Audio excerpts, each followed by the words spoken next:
Pagbasa mula sa sulat sa mga Hebreo. Kaya nga, si Kristo ang tagapamagitan ng bagong kasunduan.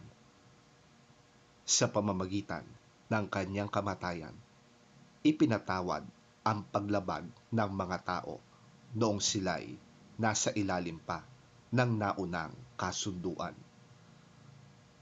Dahil dito, makakamtan ng mga tinawag ng Diyos ang walang hanggang pagpapala na kanyang ipinangako.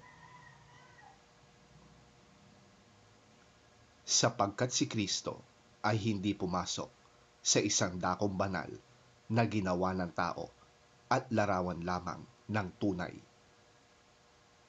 Sa langit mismo siya pumasok at ngayoy nasa harap na siya ng Diyos at namamagitan para sa atin.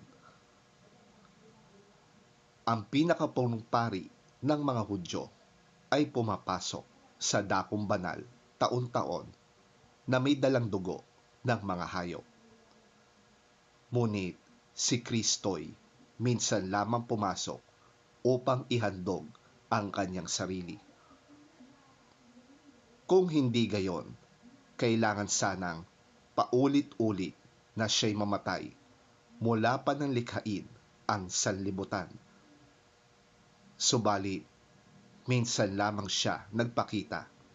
Ngayong magtatapos na ang panahon upang pawiin ang kasalanan sa pamamagitan ng handog na kanyang inialay. Itinakda sa mga tao na sila'y minsang mamamatay at pagkatapos ay ang paghuhukom. Gayon din naman, si Kristo'y minsang inihandog upang pawiin ang mga kasalanan ng mga tao.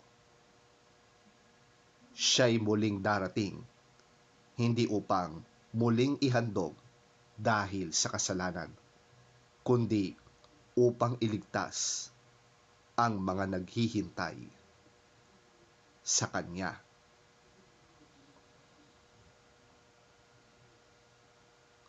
Ang salita ng Diyos. Salamat sa Diyos.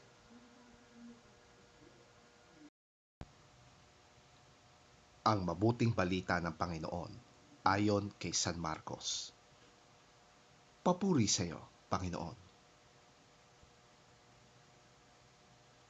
Sinasabi naman ng mga tagapagturo ng kautusan na galing sa Jerusalem, sinasapian siya ni Beelzebul.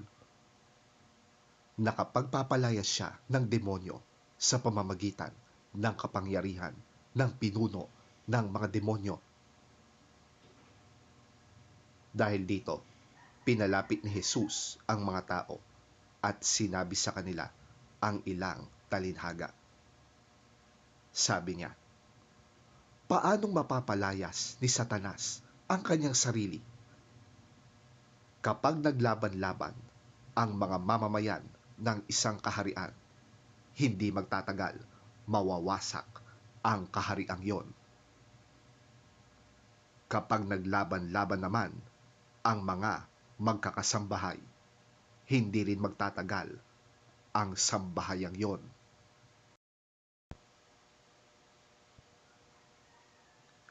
Gayon din naman, kapag naghimagsik si Satanas laban sa kanyang sarili at magkabahabahagi ang kanyang nasasakupan, hindi magtatagal at darating ang kanyang wakas. Subalit, hindi maaaring pasukin at pagnakawan ang bahay ng isang taong malakas malibang gapusin muna siya. Kapag siya'y nakagapos na, saka pa lamang makapagnanakawan ang kanyang bahay. Tandaan ninyo ito. Maaaring patawarin ang tao sa lahat ng kanyang kasalanan at paglapastangan. Ngunit, ang sino mang lupapastangan sa Espiritu Santo ay walang kapatawaran, sapagkat ito ay walang hanggang kasalanan. Sinabi ito ni Jesus sapagkat sinasabi ng mga tao na siya'y sinasapian ng masamang espiritu.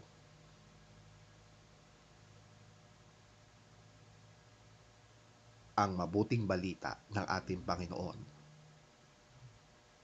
Pinupuri ka namin, Panginoong Hesukristo.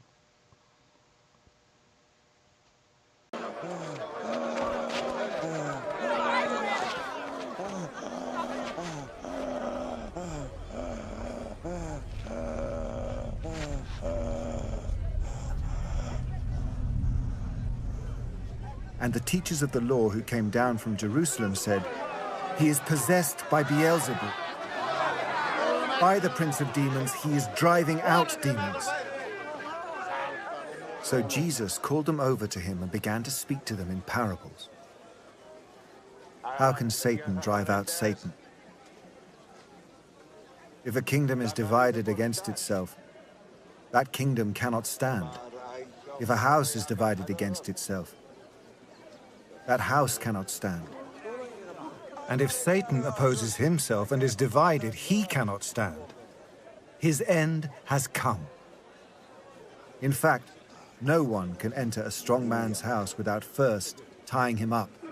Then he can plunder the strong man's house.